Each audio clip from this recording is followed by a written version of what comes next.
$1,000. In some countries, it's a fortune, with being able to buy a car, a house, or any luxurious experience you can think of. But in other countries, supposedly $1,000 is barely enough to cover a one-night stay at a hotel, which is crazy to me because $1,000 has always seemed like a bunch of money to me. But with rising costs lately, it's true that it has been disappearing faster than normal. So today, I'm headed to the new 2025 world's cheapest country and most expensive country, seeing what $1,000 can get you in each, with also seeing how my experience is in both with what I believe to be a large budget of $1,000. So let the journey begin in the new most expensive country of Monaco, having a cost of living 231% higher than the US. The average cost of rent for a one-bedroom apartment here is $7,200. A gallon of gas here costs $8.50, and 1/3 of residents here are millionaires, being the highest percentage per capita in the world. So yeah, it's definitely expensive here, which is intimidating because my mission here is to complete my normal daily travel routine of coffee, breakfast, lunch, and dinner, a hotel, a local experience, transportation, and nightly entertainment, all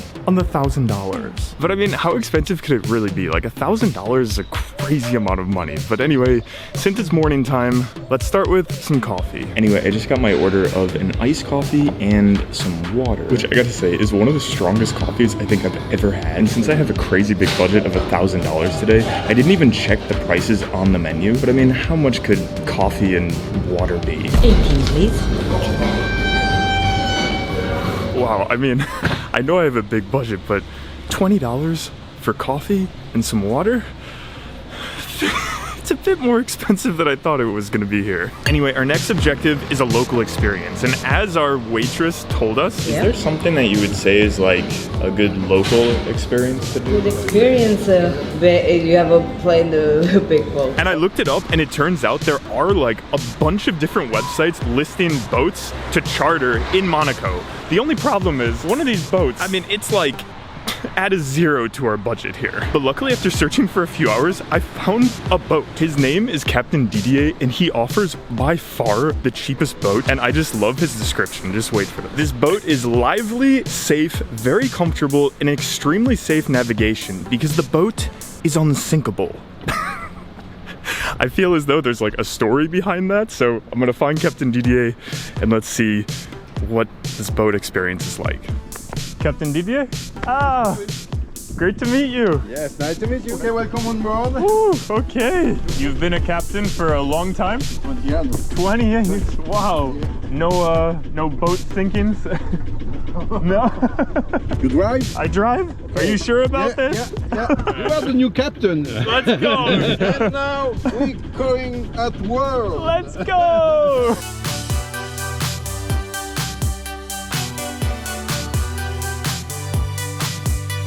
What it? Dolphin! Wow! It's for you! It's included in price! Okay, included in price! Wow! Wow! Woo!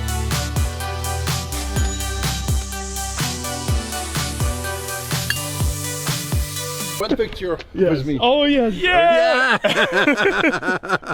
Thank you, Captain Didier! Thank you. Oh my gosh, Captain Didier was the best. Good boy. Thank you.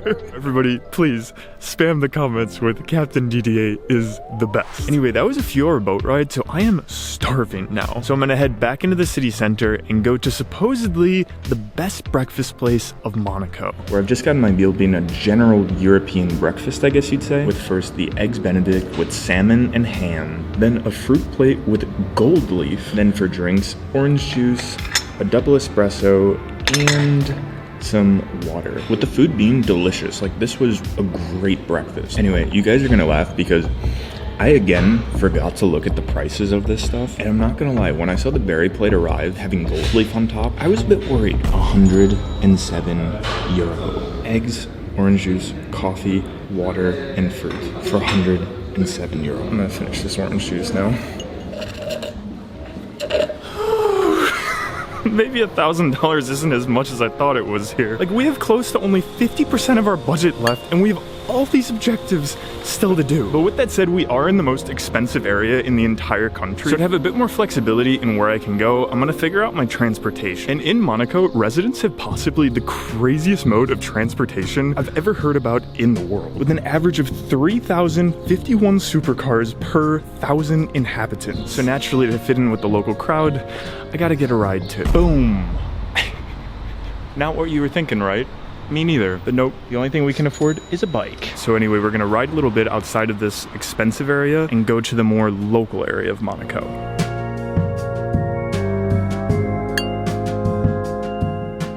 And instead of going to the top restaurant in this area, I think I'm gonna ask a local where to go, because typically they not only know the best places, but also the most affordable. Sorry, do you know if there's like a cheap restaurant or something like that around here? Oh, not really. We're a supermarket, maybe. Wow.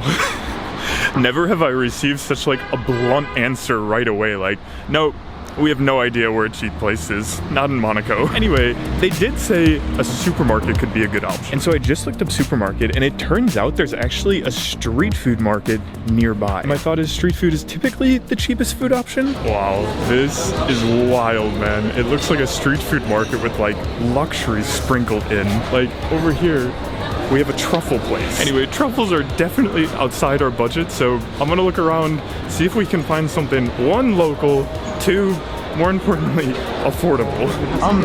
What is a soca? Chickpea flour. Chickpea flour, okay. Is it a specialty from here? Yeah. Really? Wow. Where are you from? I'm from Chicago. Windy City. Yeah, the Windy City, exactly. T20 is hot. You can eat it cold. It's fine. Awesome, thank you so much. Bye-bye. Appreciate it. Enjoy. Nice meeting you. And in front of us, we have all the specialties that our new friend told us to get, of one being soca, which from my understanding is kind of like a chickpea crepe. The second being a sort of like Monaco-style focaccia. And the third being something called babajon, which is a sort of like crispy dumpling, it looks like. But anyway, let's see what the local flavors are like in Monaco. And honestly, guys, trying each one of these specialties from Monaco was just so special. Like breakfast, I feel like I could have eggs Benedict kind of anywhere. But these three foods are specialties to Monaco, meaning they're the best here. Like you can't get them if you go to, say, New York or London. And it was not only special and delicious, but also super affordable, with all this food coming at just $9. Which is a good thing, because now we have the most expensive objective of the video, of the accommodation. As you see, hotels here on average cost $500. And I came to Monaco having no prior knowledge of how much things were, so I didn't reserve a hotel. But at breakfast, I asked our waitress what hotels she would recommend for an affordable price. Maybe go hotel, choose a correct hotel, you know, not a palace. Yeah. But so less expensive. So yeah, anyway, we're headed there now, and let's, one, see how this hotel is, and two, see how much it is. And arriving into this hotel, first impressions, it feels like a nice 3-star hotel. But anyway, we just got the card key here, and let's go check out our room. Okay. You have a toilet room, a shower and vanity room, a mini fridge, a nice big TV, pretty nice couch, this wooden chair with this wooden lampshade, and of course, the bed. Now, in terms of the price, this hotel room comes for $430. Oh gosh, $430 for this hotel room, which is a bit of a problem because we still have two objectives still to do, of entertainment and dinner. And to make matters worse, before coming here, I planned that I would have a decent amount of my budget left, as I didn't know how much this hotel was gonna cost. Anyway, we have to wear a suit jacket because for entertainment, I of course have to go to the Monte Carlo casino. Just call me James Bond, man.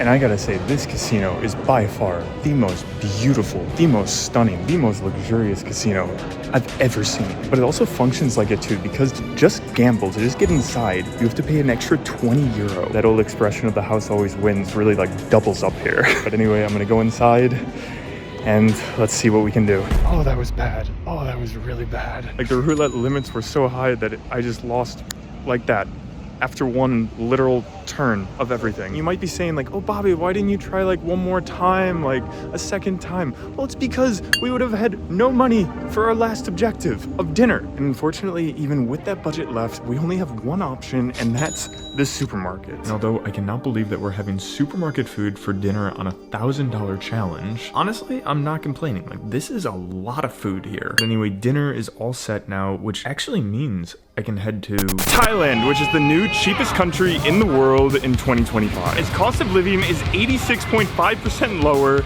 than Monaco. Like, just to have you understand how cheap that is, a 1-bedroom apartment here on average costs $249 a month. A 1-hour massage on average costs $4, and a plate of food averages just $1, with some foods coming even cheaper, like Thai pizza coming as low as just 9 cents a slice. So yeah, you can say I'm excited to see what $1,000 can get here. Anyway, right now we're a bit on the outskirts of Bangkok, so I'm gonna get a taxi and head to the city center for our first objective of coffee. And as we make our way to the city center, I want to talk about something that I've been seeing a lot in the comment section lately of what my biggest travel tips are for this year. And honestly, the biggest game changer is something that I think every traveler needs. And the best part is they gave me $10 just for signing up. You see, one of the biggest challenges while traveling is managing money, whether it's withdrawing cash from ATMs or figuring out currency exchange rates. Like, I saw this breakdown recently of ATM fees by country, and it is just insane sometimes what ATMs can charge abroad. But luckily, Revolut makes it so much easier to manage my money both abroad and at home. Like, with the standard plan, there's no monthly fees and you can pay with your card right away, with also having no fee withdrawals on in-network ATMs. And on top of that, super low FX fees. As Revolut is an all-in-one finance app. Like, whether I'm spending, saving, or investing, it's all in one place. And right now, if you sign up using my link, Revolut will give you $10 for just signing up. So huge thanks to Revolut for sponsoring this video, and be sure to sign up using the link in the description box below. Anyway, now we're arriving to one of the most popular coffee spots in all of Bangkok. Hello! Oh yeah!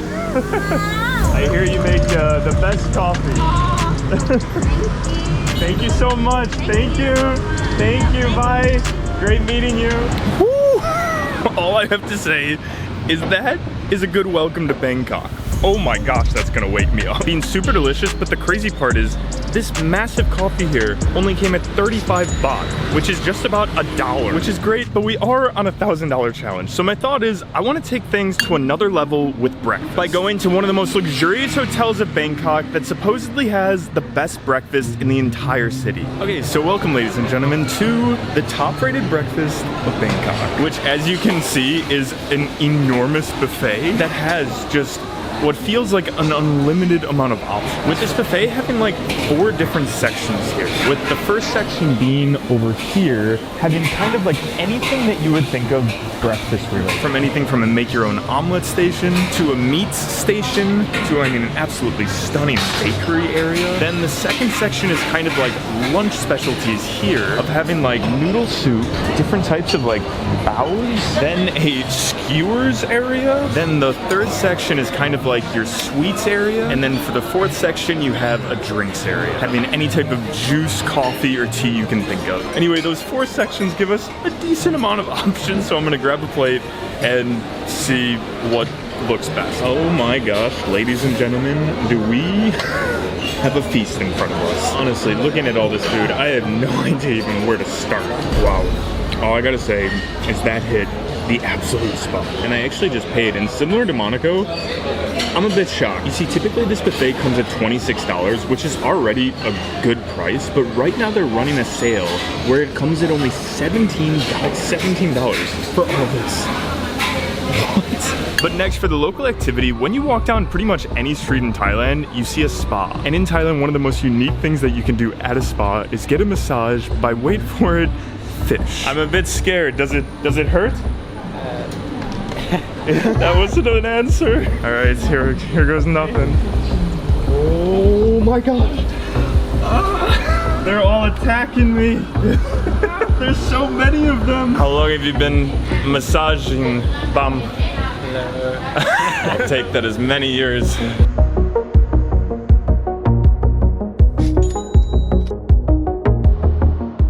Bye, Bum. Bye. Oh, what an experience that was. Bum. is the absolute man. With being such a cool experience, but costing way less than I was expecting, which means we continue to not make a dent in this $1,000. So for lunch, I'm thinking I need to search for another level. And luckily, after researching, I found one of the top-rated restaurants in Bangkok, with this restaurant having a Michelin star, which typically Michelin star restaurants are some of the most expensive in the world. So anyway, let's go inside and see how a Michelin star restaurant is in Bangkok. Oh wow, that's a very cool wet towel. Oh wow. Lemongrass. But anyway, my waitress just came by and explained to me that for lunch they serve a 3-course meal, which the prices aren't listed on the menu, and 3-course meals typically are quite expensive, so this should be interesting. If you can handle this spicy, actually you can handle like the level less spicy from Thai food. You think I can't handle the spicy? Yeah, so So for the first course, in front of us we have 2 little appetizers here, of one being a steamed dumpling filled with fish, and then the second being a banana blossom salad with shrimp, which supposedly is a bit of a test for heat. Thailand is notorious for having some of the spiciest food in the world, so I'm not gonna lie, I'm a bit scared. I think I'm fine. I think I'm good. It's really good too. I handled the banana salad, so I think I can handle this. so like now, please go challenge with the highest spicy. Continuing on to the main course, we have the beautiful braised beef cheek. Now served with it is coconut milk, which you put on top, and also chili powder, which just to show off to my waitress, I put not 1, but 2 spoonfuls in there. I might regret that later. Tasting honestly, and I'm not exaggerating here, the best food we've had in the last 40 hours of doing this challenge. But I'm not gonna lie, it is really spicy. That was not a good idea. My belly is rumbling from that chili. This might help with the spiciness. Oh, thank you so much. This is exactly what I wanted right now. Sweet relief completing such an incredible meal, but honestly, I'm a bit scared to see the price tag of this. Ladies and gentlemen, that 3-course meal here costed 950 baht. So, okay, in Thailand, we've just seen that even luxurious things are cheap here. So thinking about my next objective of accommodation, I looked up 5-star hotels, and they were also crazily affordable. But since we have such a big budget left, I researched for a bit longer and found something truly extraordinary of finding not just a hotel room, but a completely disconnected private villa, where I've just gotten the card key, and let's see how this room is. Okay, first impressions of this place, my mind is blown. As first, there's 3 floors here in our villa, and you know, the more obvious thing, we have an indoor pool, a private indoor pool just for us. Like it even has little floaty tubes. Anyway, this is not the only thing on this floor. Like, for example, over here we have our own personal gym, but continuing up the stairs here, we come to,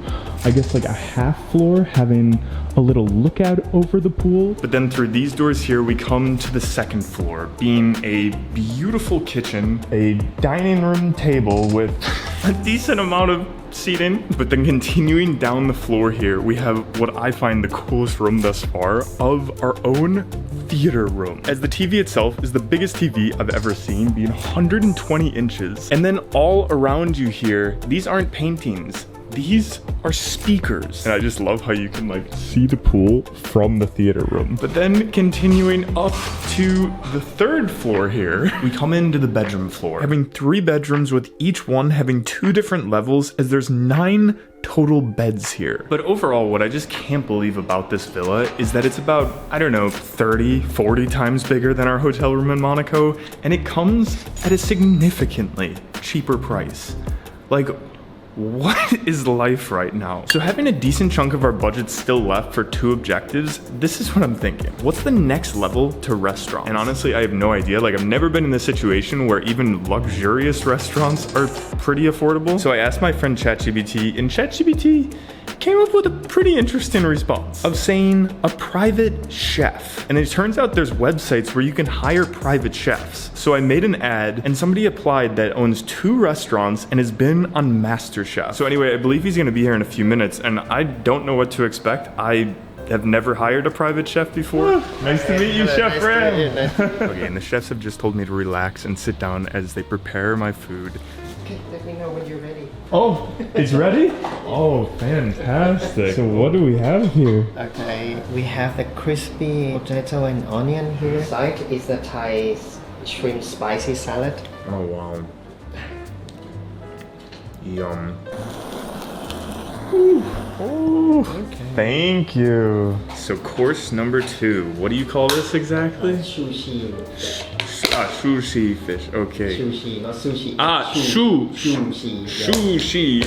Okay. With this fish being truly unreal. But course number 3 is when things truly went to another level, with Chef Ram teaching me about the different ingredients within the next dish of the mushroom coconut soup, which was super flavorful. However, when course number 4 arrived of the chicken lemongrass with curry sauce, I really started to realize how special this meal was. With Chef Ram telling me that this recipe has been in his family for over 100 years. But for the 5th course, we had the coconut mango sticky rice, being possibly the best bite I've had during this entire challenge, completing one of the most special meals of my life. But honestly, with Chef gone now, I'm not gonna lie to you guys, I'm a bit lonely here. Like, I mean, the couch that we're on right now is meant for maybe 6 people. The dining room table, 10 people. And I don't even want to get started on the bedrooms. Like, there could literally be like 16 people here right now. Like, although it's cool to do the most exclusive and expensive experiences, honestly, my favorite moments during this challenge have been with connecting with people, experiencing the local culture, and just overall having moments with like very little to do with how much I spent. So for entertainment tonight, I don't care about stretching my budget. I care about connection. I care about experiencing the local culture. So on the Couchsurfing app, which is an app that connects locals and travelers together, there's a hangout feature, and I put myself in hangout mode. I made an event for going to a night market, and 2 people contacted me saying that they wanted to go to the night market with me. Anyway, gonna head to that night market now and meet these people that I've never met before. And I gotta say, this place is buzzing, man. You see, all around Thailand, after about 8 p.m., these markets start until about like 5 in the morning, where they have a bunch of food like that Thai roti pizza that starts at just 9 cents per slice, clothing and different knickknacks, and pretty much anything else you can think of. Anyway, we're meeting a guy named Zizou here. I've never met him before. Zizou. Hey, Bobby. Great to meet you, man. Oh, the night market hangout. Honestly, hanging out with Zizou turned out to be one of my favorite things I did on this challenge, with us discovering the market together by eating snacks, drinking coconuts, and having mildly deep conversations. If you could say one thing to the entire world, what would it be? Let me finish my breath. It's a big responsibility. It's a big responsibility. Enjoy your life. And I gotta say, this challenge really surprised me, with the best moments having very little to do with how much I spent. And if anything, spending more sometimes left me disappointed, really making me realize that the cost of things don't really equal an experience being special or the best. So thanks for coming along on this journey with me, and I'll see you guys next time.